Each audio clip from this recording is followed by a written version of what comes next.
okay? The pictures are dead. Defective stock. Oh, well, we better get home, kid.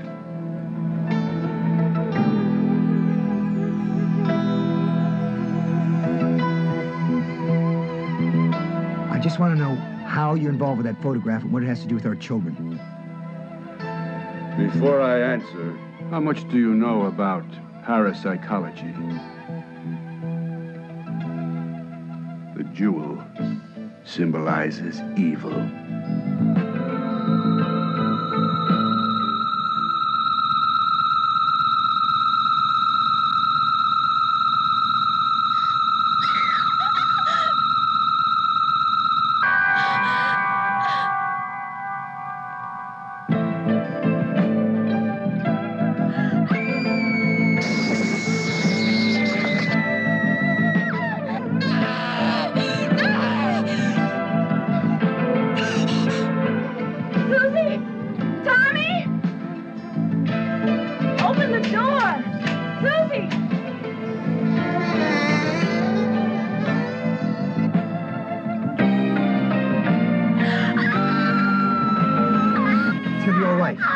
Susie, relax. Susie! Papa, Susie always screams when she goes on a voyage. It's a part of the rules. Tommy, have you gone too? No! Tommy! No! Why is this happening to us? I don't understand it. We're powerless and it's frightening. And then the death of Weiler. And where did Luke go? And Jamie Lee? And this illness of Susie's.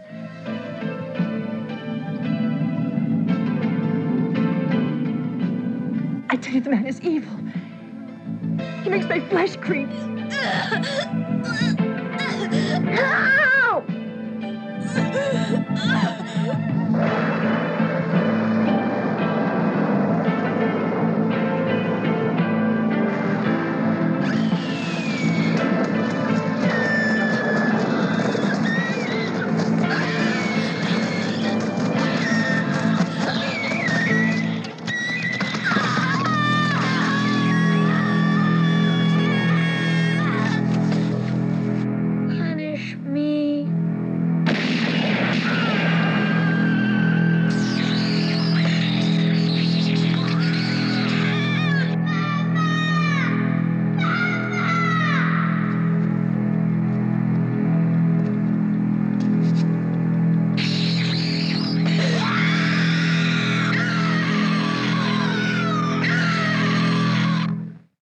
In Manhattan Baby, Professor George Hacker is an archaeologist exploring ancient ruins in Egypt.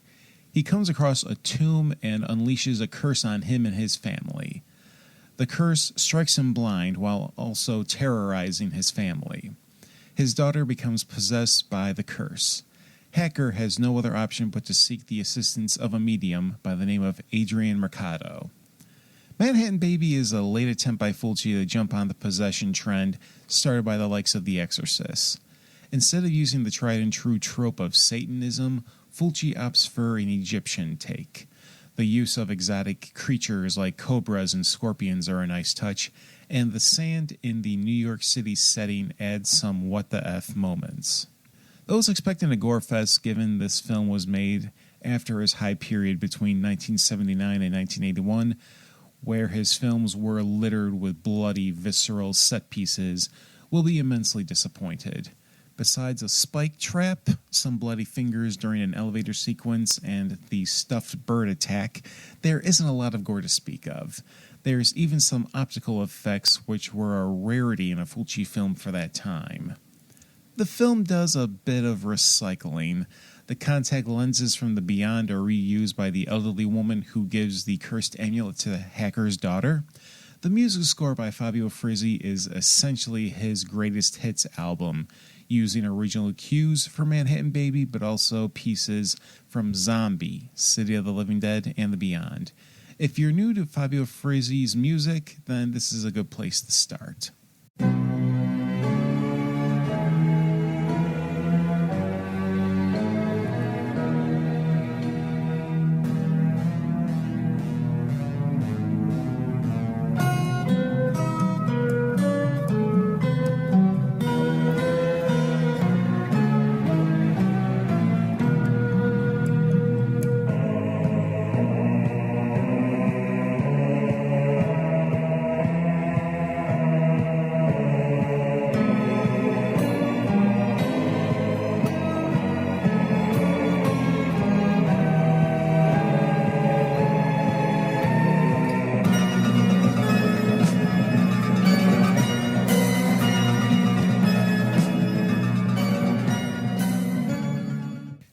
collaborators for Fulci, Dardando Sacchetti and Elisa Briganti, wrote the story and the script for Manhattan Baby. The story has its moments with incoherency pertaining to the transportation and teleportation of victims. Then again, this was the case for their work on previous Fulci films they wrote for. If you want prime Sacchetti, check out his work for Dario Argento's Cat o' Nine Tails, Mario Bava's Bay of Blood, or Antonio Magherti's Cannibal Apocalypse. It was Sacchetti, during an interview by Anchor Bay, that illustrated the difference in Italian film and film in other Western countries. Other films have the equal being permanently vanquished, while Sacchetti, influenced by Italian Catholicism, shows that the triumph over evil is temporary and will need to be defeated again in the future. As we see at the end of Manhattan Baby, as another young girl is cursed with the same amulet as Susie Hacker. Now that family has to go through the same trials and tribulations as the Hacker family. See also the endings for Zombie and City of the Living Dead. Lead actor Christopher Connolly was one of many American actors who found a second career in Italian films. As Hacker, he takes the material seriously, giving immense credibility. He would jump back and forth between American and Italian productions. He would work on The Fall Guy with Lee Majors, and then he would go to Italy to work on The Atlantis Interceptors. Great theme by Oliver Onions, by the way.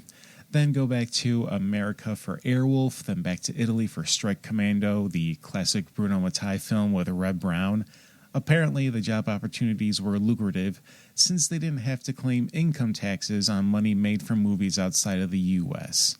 He would do this right up to his death in 1988, having finished his career with Night of the Sharks. Giovanni Frezza should be familiar to horror fans for his infamous performance as Bob in House of the Cemetery. Infamous for the atrocious dub job given to him, however, this is a better dubbing job and far less grating. I'm fond of Frezza's performance in Warriors of the Wasteland for Castellari, and boy will I tackle that film in the future. Cinzia De Ponti, Cosimo Cinieri, Carlo De Mejo, Lara Lenzi, and Brigitte Boccoli round out the cast. Manhattan Baby is worth seeking out if you want a different spin on the possession story. Despite some head-scratching moments, you'll have a great mix of Fabio Frizzi's music, exotic locales, and Connolly giving his all with the gonzo material by Fulci, Sacchetti, and Briganti. This one is pretty easy to find on streaming services.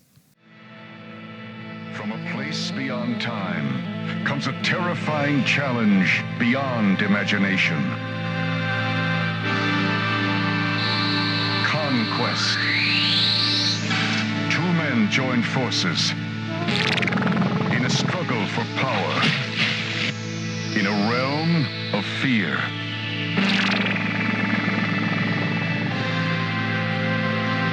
Conquest. An act of courage to conquer the Queen of Darkness.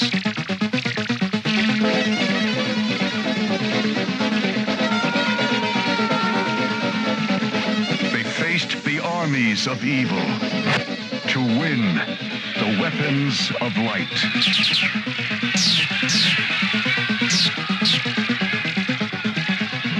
Feel the power. Accept the challenge of Conquest.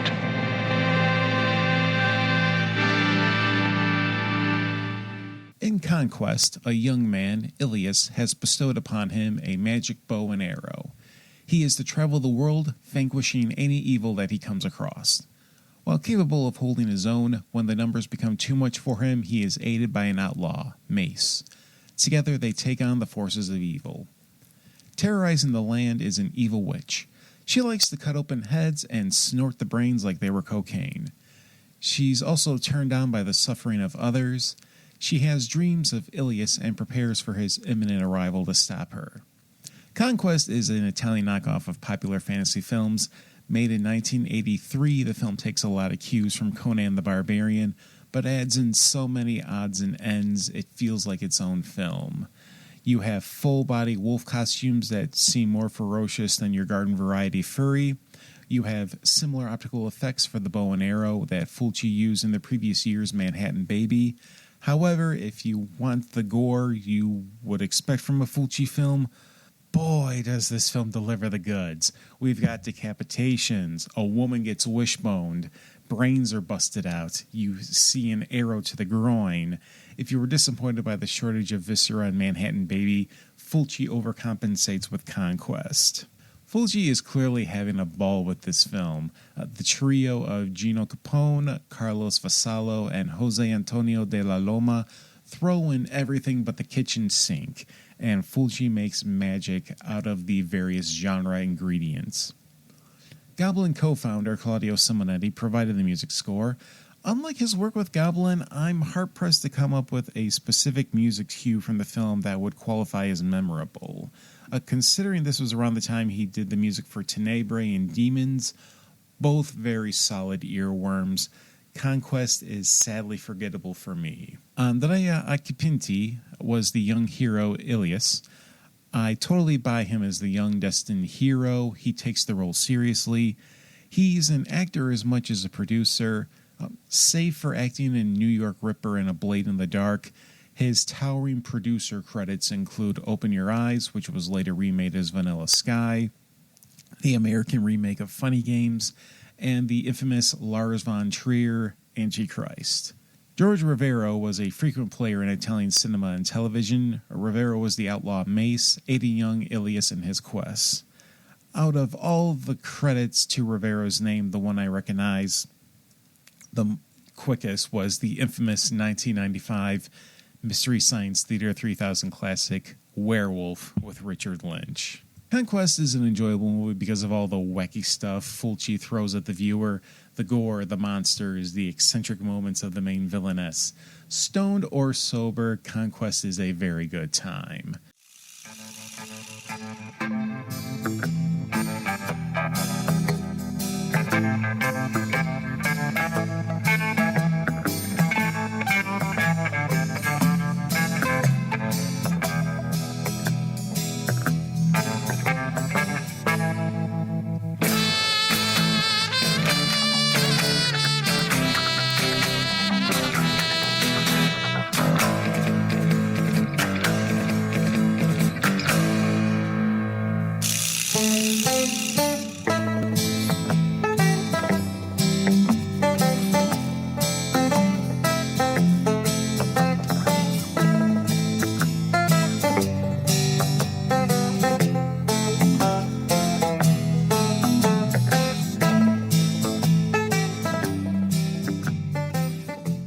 In the opening scene of Silver Saddle, we see Roy Blood, still a child, watching as a man named Barrett kill his father for being called out as a con artist. In quick revenge, Roy shot the man down and took his horse, donned in a silver saddle. Roy grows up to be a formidable bounty hunter. He is soon joined by a scavenger by the name of Two Strike Snake, an admirer of Roy's. A man named Turner offers Roy a bounty for killing Barrett, who is connected with the man who killed his father. Roy takes the bounty and heads to a graveyard where Barrett is expected, but it is a young boy, Thomas Barrett Jr., who arrives and is about to be ambushed until Roy saves him. At first, Roy leaves the boy in the desert due to his connection to the Barrett family. However, Roy comes back after a change of heart. Unfortunately, the other Barretts think Roy has kidnapped Thomas Jr. Lucio Fulci was no stranger to making spaghetti westerns. Before 1978's Silver Saddle, he made 5 of them, the most well-known being 4 for the Apocalypse with Fabio Testi and Tomas Milian. Fulci, who a year later would become infamous for his use of gore and viscera, shows much restraint. Very little, if any, gore other than some blood squibs. There are some great set pieces in the film. One involves a battle against Mexican bandits, and Roy's only defense is some water and calcium carbide. Another one is a comically tense sequence as Thomas Jr. is hiding in a brothel from the men sent by his uncle. Fulci has never been known for being the sentimental type, but it shows in his westerns. The relationship between Roy and Thomas Jr. gives the film its heart. What starts as a volatile situation becomes one finding peace and not placing blame towards those who don't deserve it. The ending shot of Thomas Jr. on a pony following Roy is one of the cheesiest but tender moments you'll ever find in a Fulci film. This is Fulci paying homage to a classic western like Shane. There was some great stunt work under the supervision of Nazareno Zamperla. We've seen him previously in Boot Hill as a circus performer, along with Spencer and Hill. He was one of the trio tormenting Franco Nero in Street Law. Some great stuff here. The trio of Franco Bixio, Fabio Frizzi, and Vince Temperla provide a fine music score. While not as memorable as their work for Get Mean with Tony Anthony, they capture the spirit of the spaghetti western genre. Ken Tobias co-wrote the song Silver Saddle with the trio, and it's a standout track of the genre.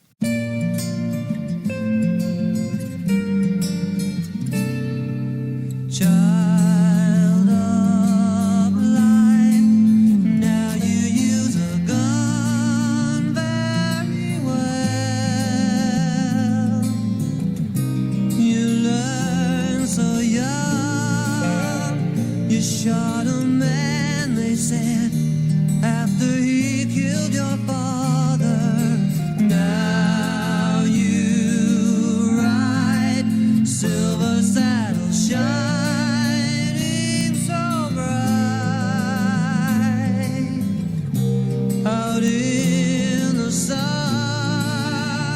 What is your destiny now?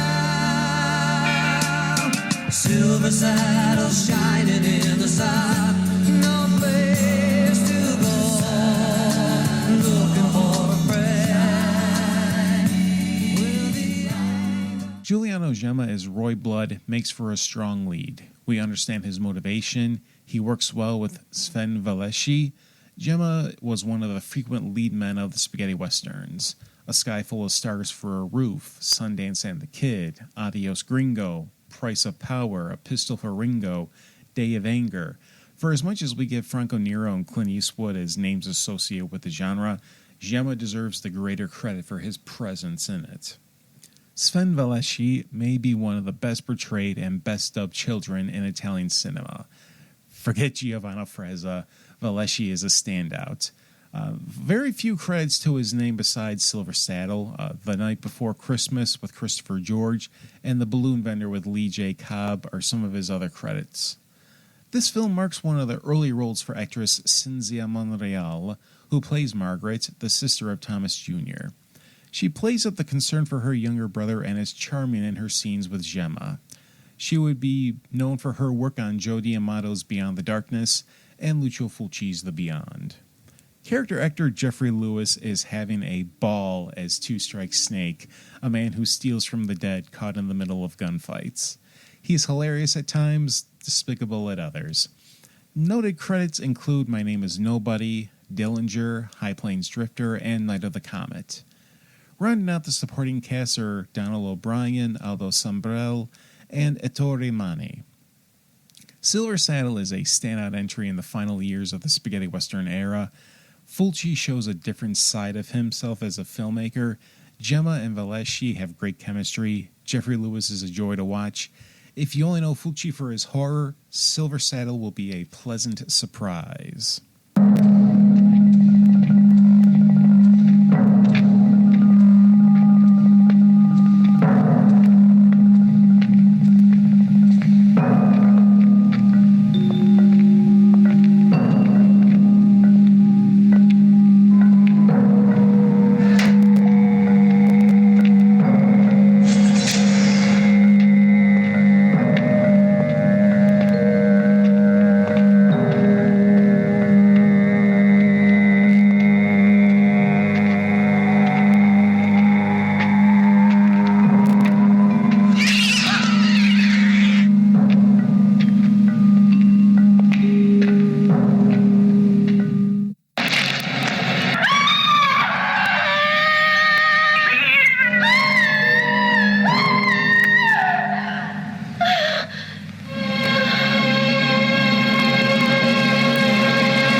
Demonia opens in Sicily, 1486, where some nuns guilty of heresy are crucified, left to die in the cold underground.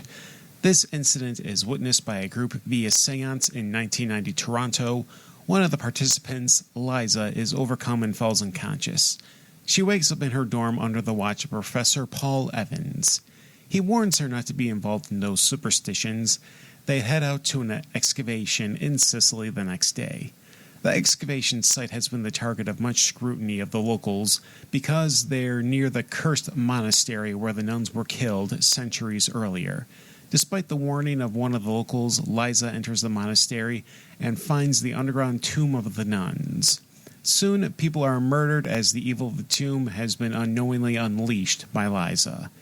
Demonia is a late-career directorial effort by Fulci. He co-wrote the film, and it features a number of callbacks to previous films. The crucifixions recall the fate of Schweik in the Beyond.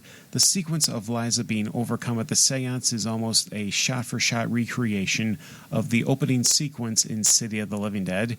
The archaeology element borrows from Manhattan Baby, yet these come off as shortcuts since they lack the finesse Fulci displayed in the original iterations of those sequences. There is no shortage of messed up imagery as you would expect from a Fulci film. A baby is set on fire. One person's tongue is nailed to a chopping block. A decapitated head is found spiked on an anchor. A man gets wishboned, another recall from the same fate befalling a woman in Conquest. The music is by Giovanni Cristiani. The opening music cue would later be used on an album, Requiem in Blood, which contained the music scores for City of the Living Dead and The Beyond. Both scores by Fabio Frizzi and not Cristiani. As long as the guy got properly comped, then I guess it doesn't really matter. Here's a side-by-side presentation of both.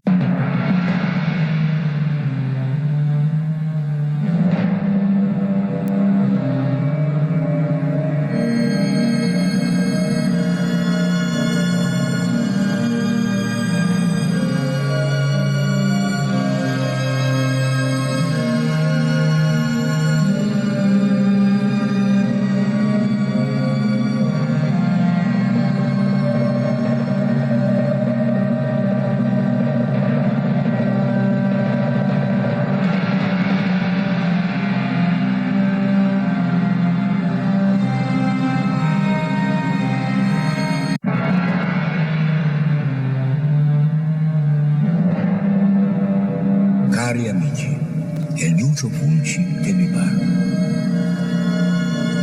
Vi ricordo che la paura è il più antico sentimento dell'uomo e anche il più liberatorio. E la musica che avete ascoltato, la musica della paura, è una musica liberatoria. Perciò vi auguro di ascoltarla 1000 volte. Buona musica della paura.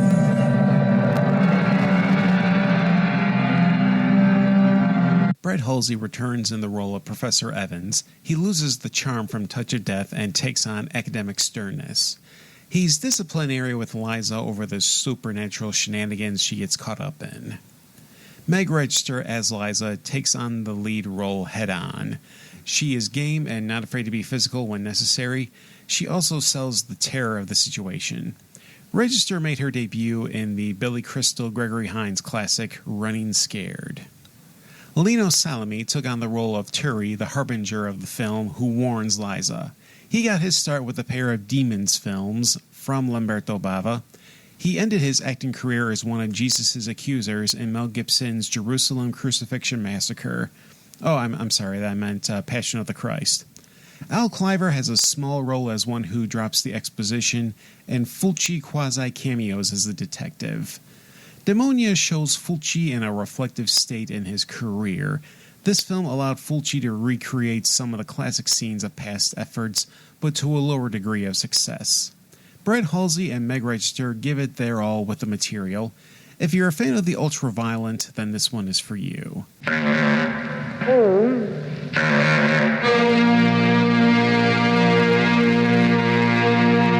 We need each other. We are bound together by hatred. He wants to kill me. But he's only a cat. A cat that sooner or later will kill me.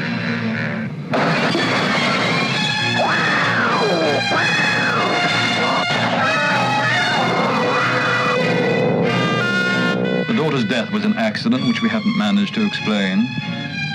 An epidemic of accidents, and all of them pretty weird. Death is not the end of everything, just the beginning of a new journey. I want to speak with them. But there are limits, barriers. We set up those barriers in self-defense. Perhaps we've all possibilities within ourselves we are not aware of.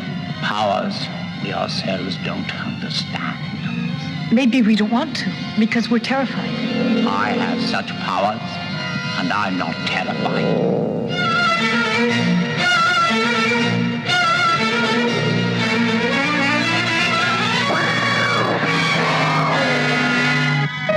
You haven't got me out of bed just to look at me. Well, I think it's a good idea. Well, I hope you've got a better one. Better, but not so good. No, I need some more information on your theories about cats. Not cats. One cat. All right, one cat. A killer cat. For you, it's a theory.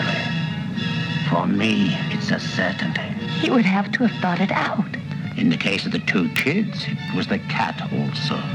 They'll think we're crazy if we say it's a cat.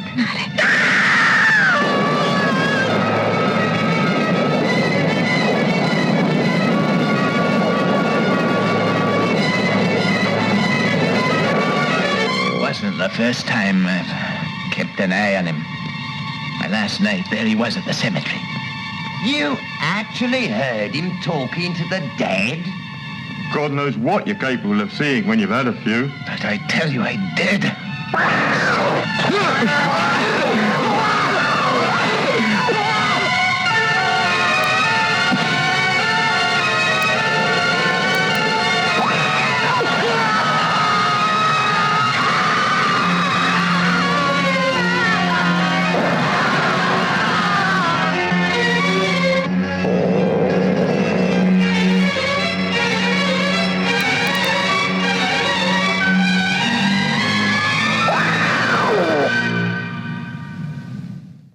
The Black Cat opens with a man being stalked by a cat before he drives off.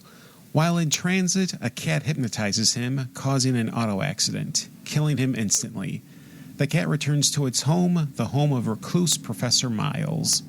Miles is a psychic medium communicating with the dead and can form telepathic links with people through objects. When a young couple goes missing, a grief-stricken mother seeks his help. He's able to narrow down their location with the help of one of the girl's rings. Yet, the police are too late to rescue them. The only evidence of foul play would be the presence of cat paw prints in the busted air conditioner. The Black Cat takes a lot of creative liberties from the Edgar Allan Poe short story. The signature scene from that story does play out in a very similar fashion. Biagio Prioletti co-wrote the film with Fulci. Prioletti previously worked on a TV miniseries related to Poe's works, so having him involved was a no-brainer. The English setting makes for a nice change of pace from the streets of Italy. The British countryside immediately made me think of Living Dead at Manchester Morgue. This makes the film come off as a clunky take on Hammer horror. Sergio Silvati provided the standout cinematography, highlighted by the cat POV shots. Those shots also add some inexplicable magic to the cat, seen as it can teleport through keyholes and maneuver very tight spaces, and exhibit super feline strength. Silvati's camera eye gets the support of Italy's favorite editor, Vincenzo Tomasi. Some gore is to be spoken of, a lot of blood from cat scratches, one impalement, rotting corpses with maggots and rats, one woman is burned to death. Some pretty decent stuff here. Pino Donaggio provides a quirky music score which often utilizes feline-inspired sound cues. Some tracks use synth of the period while others use full orchestra. The main theme stands out as one of the best in a Fulci film.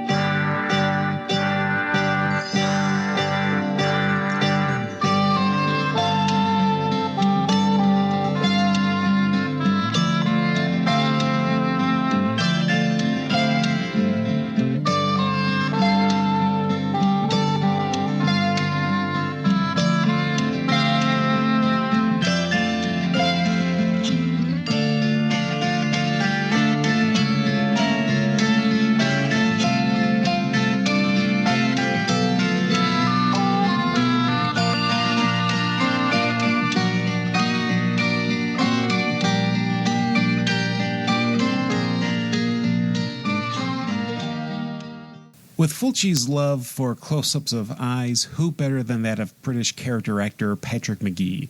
Magee, as Professor Miles, gives the film a cheeky camp with his wild stares. Magee was a fixture of genre films in the 1970s, notably Amicus's Tales from the Crypt and Stanley Kubrick's adaptation of A Clockwork Orange. Mimsy Farmer played Jill, a photographer who becomes involved when the police need her as a crime scene photographer. She's actually one of the stronger characters in the film. We previously saw Farmer in the Giallo Autopsy. David Warbeck took on the role of Inspector Gorley, the charmer detective investigating the local crimes, and a charmer he is. Warbeck would reunite with Fulci for The Beyond. Al Cliver, Dagmar Lysander, Daniela Dorio round out the supporting cast. Fulci cameos as the Doctor. The Black Cat could be passed off as a British horror film, but the eccentricities of Fulci can't be ignored. Light on the gore, but backed up with some solid music by Pino Donaggio, an amusing lead turn by Magee, and Salvati's on-point cinematography. This is the definition of light entertainment. Make up your mind, all your fools outside his door. Now don't you know what's going on here? So many friends, little baby will be born. They were four outcasts with a single purpose: survival. Stubby Preston, professional card sharp. Clem, the drunk. Bunny, a cheap prostitute. And Butt, the crazy.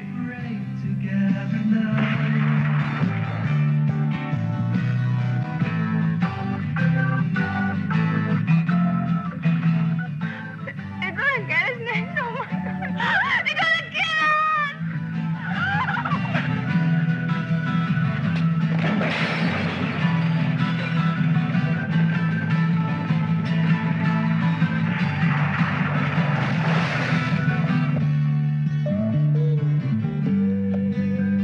You got any objections, Clem? It's okay with me. I don't even remember my own name. Murder? Rape? Robbery? Or all three of them? I'm a friend of all the dead people. I see them all the time. Sometimes in the nighttime, and sometimes in the daytime. As they headed toward the west, spurred on by the promise of freedom, their trail crosses with that of another outcast, Chaco, a professional killer. You see how Chaco shoots?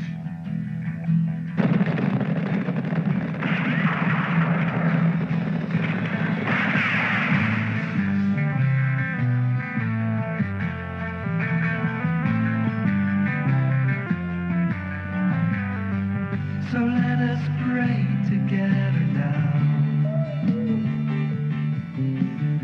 Stubby, a fancy dresser, and polite as you please, finds himself torn between the will to survive and revenge. This is the second time, I swear it. Someday I'm gonna kill you! Clem. His fool's paradise became a hell. Bunny. She discovered love for the first time, but fate was to cheat her of her happiness. Stubby, I love you. Stubby! Look over there, Stubby. But he lived in a world of dreams that became a nightmare. Ah, Sheriff Taylor died by a cleft skull, one of his own horses.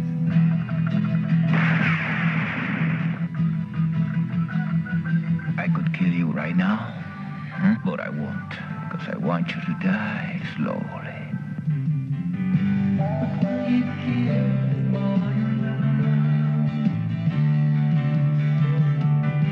So let us pray together now. Yes, let us pray together now. You can't ever tell. Take it. If you don't need it, keep it as a souvenir.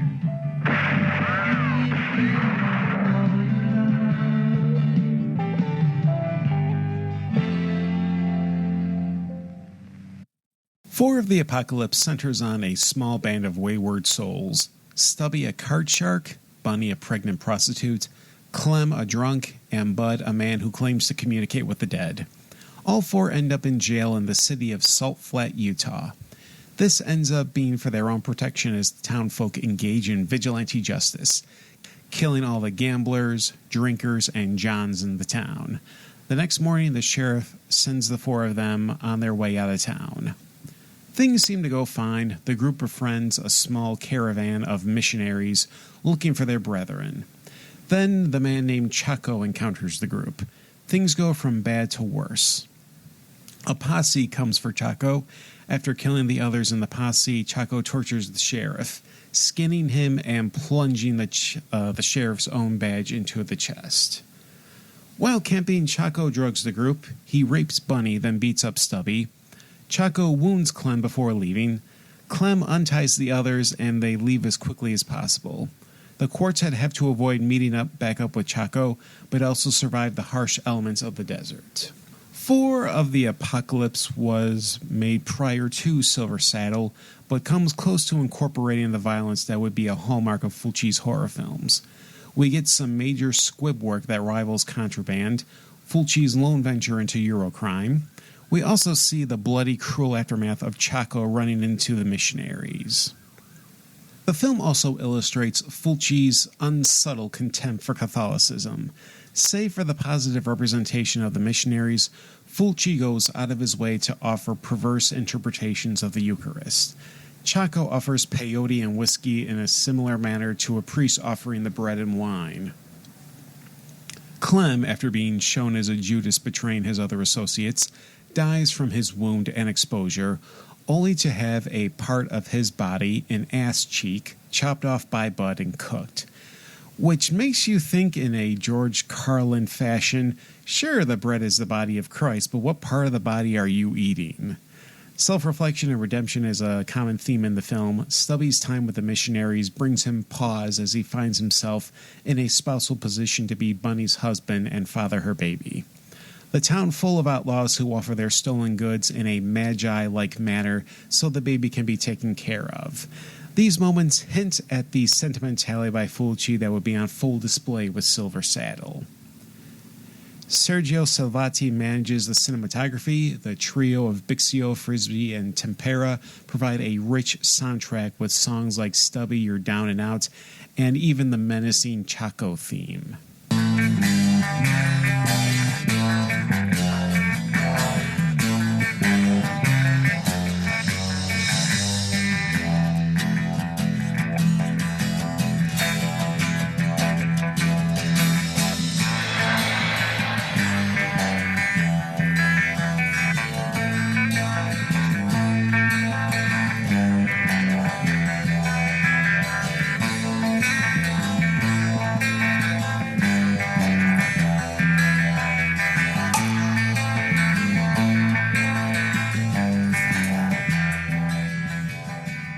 The film was heavily inspired by the works of 19th century writer Bret Harte, specifically The Luck of the Roaring Camp.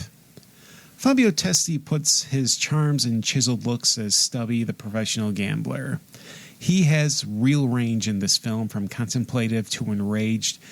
We previously touched on his collaborations with Enzo G. Castellari, and he was in the visceral giallo What Have You Done to Solange? An amusing backstory: Testi was dating Ursula Andress at the time, Honey Rider from Dr. No, and she would be on set to make sure nothing was going on between Testi and his co-star Lynn Frederick. Speaking of Lynn Frederick, she is the angelic bunny who falls in love with Stubby. She is entrancingly beautiful. Her other noted credit would be the Hammer classic Vampire Circus. She was a figure of controversy for her relationship with Peter Sellers.